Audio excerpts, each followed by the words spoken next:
नमस्कार, मैं हूं आपके साथ साक्षी। हम चर्चा करेंगे राजस्थान की उन खबरों की जो इन दिनों सियासी गलियारों और सोशल मीडिया पर सबसे ज्यादा सुर्खियों में है। सबसे ज्यादा चर्चा फिलहाल नरेश मीणा को लेकर हो रही है। हाल ही में हुए अंतर उपचुनाव में नरेश मीणा तीसरे नंबर पर हैं। हालांकि उन्होंने हार का सामना किया, लेकिन ये हार उनके लिए अंत नहीं है।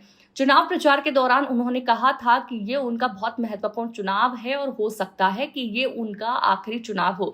लेकिन ऐसा दिख रहा है कि नरेश मीणा भी पूरी तरह सक्रिय हैं। उन्होंने सबसे पहले जनता का धन्यवाद किया और उसके बाद बिना किसी विलंब के अपने मोर्चे को संभालना शुरू कर दिया। नरेश मीणा की सक्रियता के पीछे एक बड़ा कारण है हनुमान बेनीवाल। हनुमान बेनीवाल राजस्थान के उन नेताओं में से हैं जो हर मुद्दे पर खुलकर बोलते हैं और जनता के बीच उनकी पकड़ मजबूत है। हालांकि उनकी पार्टी के पास विधानसभा में कोई विधायक नहीं है, लेकिन जनता के मुद्दों पर उनकी आवाज सबसे ज्यादा सुनी जाती है। नरेश मीणा और हनुमान बेनीवाल ने उपचुनाव के बाद मिलकर रोड शो किए, वोटों की अपील की और कांग्रेस और बीजेपी दोनों को घेरते हुए जनता के बीच अपनी सक्रियता दिखाई।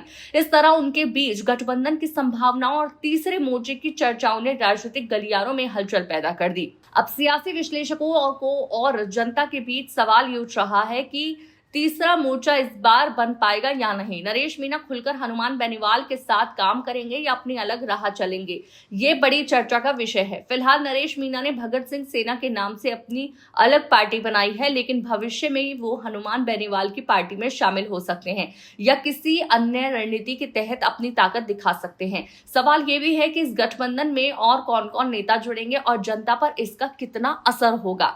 हालांकि अभी नरेश मीणा और हनुमान बेनीवाल की जमीन पर सीमित ताकत है। विधानसभा में उनके कोई विधायक नहीं है और अभी कोई पद हासिल नहीं हुआ है, लेकिन दोनों नेता लगातार सक्रिय हैं और जनता के बीच अपनी मौजूदगी दर्ज करवा रहे हैं। आने वाले 28 के चुनाव में यह तय होगा कि उन्हें कितनी जमीन हासिल होती है, कितने समर्थक उनके साथ खड़े होते हैं और क्या उनकी ताकत विधानसभा में दिखाई दे पाएगी। नरेश मीणा और हनुमान बेनीवाल की ये सियासी सक्रियता राजस्थान में राजनीतिक समीकरण बदलने की संभावनाओं को जन्म दे रही है।